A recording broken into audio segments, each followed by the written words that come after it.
Metals and non metals का recap कर रहे हैं, ठीक है।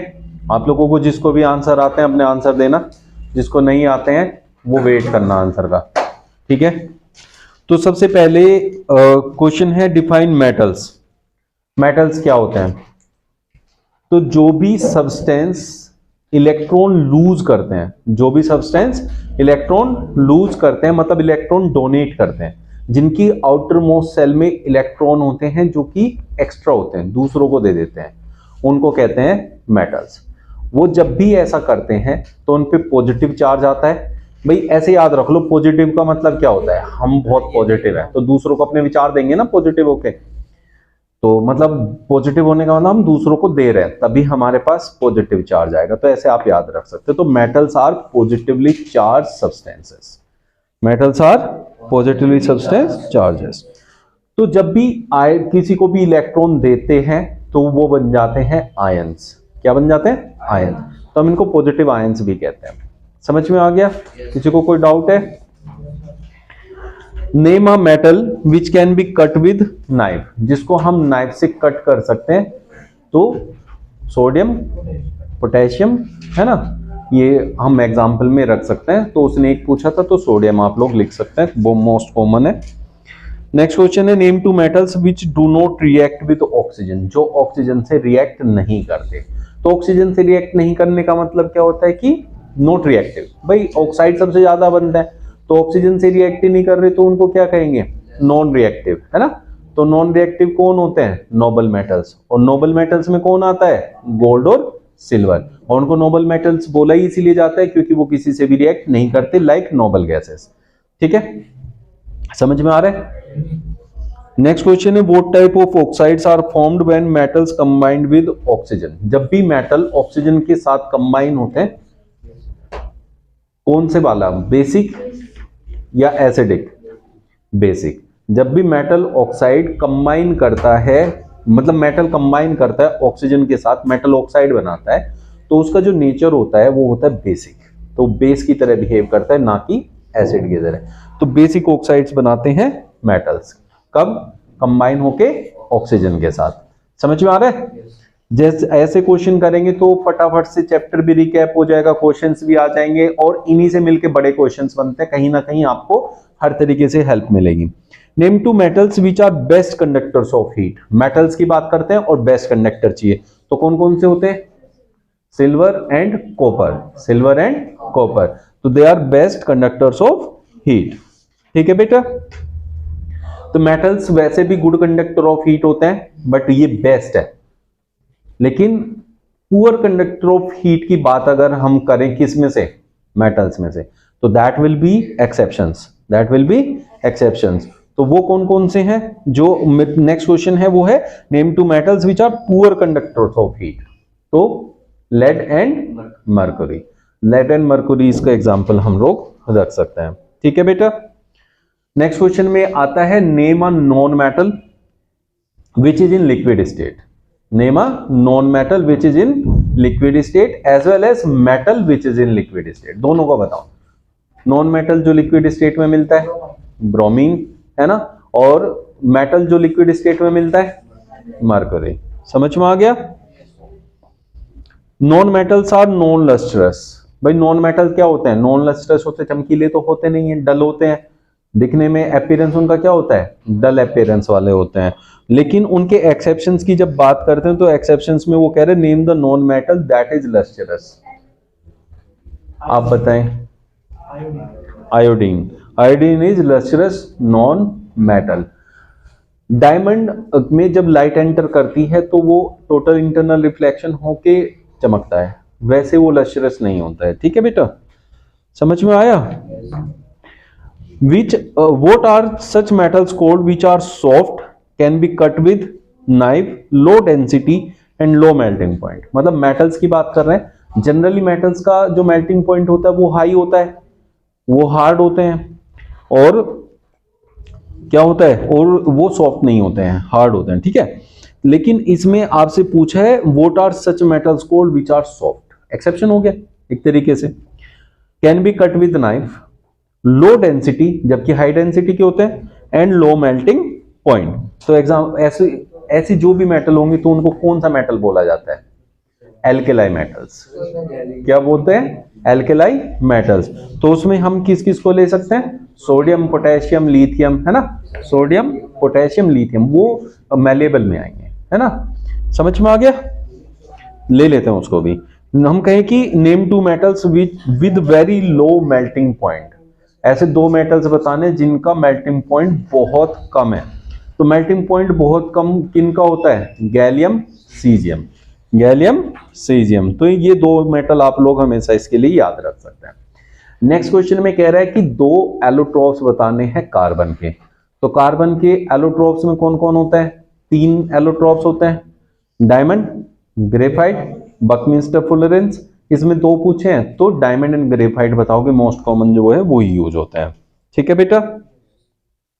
Name two metal oxides which are soluble in water. Sodium oxide and potassium oxide. क्या कहेंगे? Sodium oxide and potassium oxide. Clear है? Name two metals which are stored by keeping them immersed in kerosene. Kerosene में immerse करके रखने वाले 2 metals की बात बतानी है। तो कौन कौन से होते हैं? Sodium and potassium. क्यों रखते हैं? क्योंकि वो बहुत विग्रसली रिएक्ट करते हैं ऑक्सीजन के साथ। जैसे ही ऑक्सीजन के टच में आते हैं तो बहुत विग्रसली रिएक्ट करेंगे और उनमें आग लग जाएगी, है ना। दे कैच फायर इजली, तो इसलिए उनको केरोसिन ऑयल में हम जो है डिप करके रखते हैं। समझ में आ गया बेटा? Why is it that sodium when react with water forms sodium hydroxide whereas aluminium forms only aluminium oxide? बहुत अच्छा सा एक क्वेश्चन है। उसने बोला है कि सोडियम जब भी पानी से रिएक्ट करता है तो सोडियम हाइड्रोक्साइड बनाता है। क्या बनाता है? सोडियम हाइड्रोक्साइड पानी से रिएक्ट करने के बाद। जबकि एल्यूमिनियम ऑक्साइड बनाता है, वो हाइड्रोक्साइड नहीं बनाता। इसका रीजन क्या है? Why, what is the reason behind this? तो आप लोग क्या बोलेंगे? कौन आंसर देगा इसका? जब भी सोडियम ऑक्सीजन से रिएक्ट करेगा सोडियम ऑक्साइड बनेगा। क्या बनेगा? Sodium oxide. लेकिन पानी में है तो वो सोल्यूबल होता है। जो सोडियम ऑक्साइड होता है वो क्या होता है? सोल्यूबल होता है। तो पानी में सोल्यूबल हो जाएगा और पानी में सोल्यूबल होते ही फिर से रिएक्ट करेगा तो हाइड्रोक्साइड बनेगा। इसलिए सोडियम जो है हाइड्रोक्साइड बनाता है, ना कि ऑक्साइड। वो बनाता है बहुत कम टाइम के लिए ऑक्साइड, फिर वो हाइड्रोक्साइड में कन्वर्ट हो जाता है पानी में डिसोल्व होने की वजह से।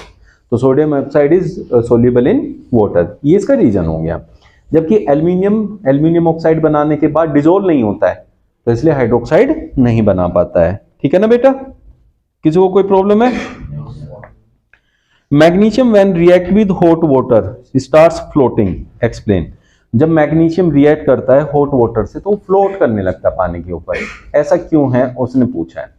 तो जब भी मैग्नीशियम रिएक्ट करता है, मैग्नीशियम भी बहुत रिएक्टिव होता है, तो मैग्नीशियम जब भी रिएक्ट करता है तो हाइड्रोजन गैस रिलीज होती है। क्या रिलीज होती है? Hydrogen gas. और वो हाइड्रोजन गैस बबल्स के फॉर्म में जाके मैग्नीशियम के सरफेस पे चिपक जाते हैं। अब वो चिपक गए तो वो क्या हो गया? हल्का हो गया मैग्नीशियम उन बबल्स की वजह से। तो इसलिए वो ऊपर आके फ्लोट करने लगेगा। किसके ऊपर? पानी के ऊपर। तो that's why magnesium floats over water. समझ में आ गया बेटा? नेक्स्ट क्वेश्चन है इसमें से व्हाट आर आयोनिक बॉन्ड्स।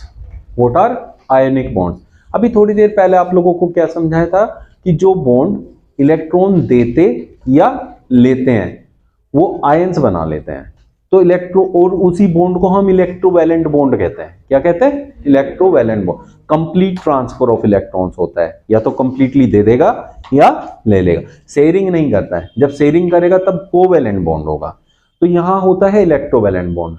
तो जैसे ही इलेक्ट्रॉन देता या लेता है उस पर नेगेटिव या पॉजिटिव चार्ज आता है, जिनको हम कहते हैं आयंस। क्या कहते हैं हम? आयंस। और इसी बॉन्ड को हम आयनिक बॉन्ड्स कहते हैं। क्या कहते हैं बेटा? आयनिक बॉन्ड्स। समझ में आ गया? क्लियर हो गया? यहां तक कुछ पूछना है? Name two metals which are ductile and malleable. जो सबसे ज्यादा डक्टाइल, सबसे ज्यादा मैलेबल होंगे उनके नाम लिखेंगे यहाँ। कौन? Gold and silver. वो सबसे ज्यादा।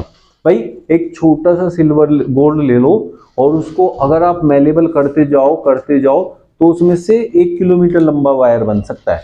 समझ गए? तो ये खूबी होती है, इतना मैलेबल होता है, तो इसलिए इसका नाम यहां हम लिखेंगे। Which ores are converted into metal oxide by calcination? Calcination से कार्बोनेट ओर्स। कौन से? कार्बोनेट ओर्स को हम कन्वर्ट कर सकते हैं मेटल ऑक्साइड्स में। ये बहुत एक इंपॉर्टेंट क्वेश्चन है जो नेक्स्ट वाला है, name the ores of mercury. Mercury का ओर को क्या कहते हैं? सिनेबार, जिसका सिंबल क्या है? HGS। क्या है? HGS। बहुत इंपॉर्टेंट है, बहुत बारी पूछा जाता है। Name 3 common type of ores where metal exist in nature. तो सबसे ज्यादा जो मेटल्स एग्जिस्ट करते हैं नेचर में वो ऑक्साइड्स होते हैं, कार्बोनेट होते हैं और सल्फाइड होते हैं। कौन कौन से? ऑक्साइड, कार्बोनेट, सल्फाइड, इन ओर्स में मिलते हैं। What is gang? गैंग क्या होता है? GNGUE। क्या होता है वो?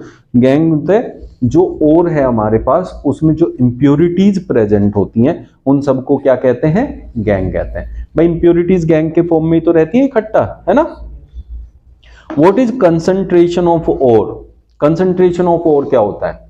Removal of impurities, removal of impurities from ore. Ore जो है उसमें से जब हम रिमूवल ऑफ इंप्योरिटीज को बाहर निकाल के उसको प्योर फॉर्म में फाइंड आउट करते हैं तो उसको कहते हैं आपका कंसंट्रेशन ऑफ ओर।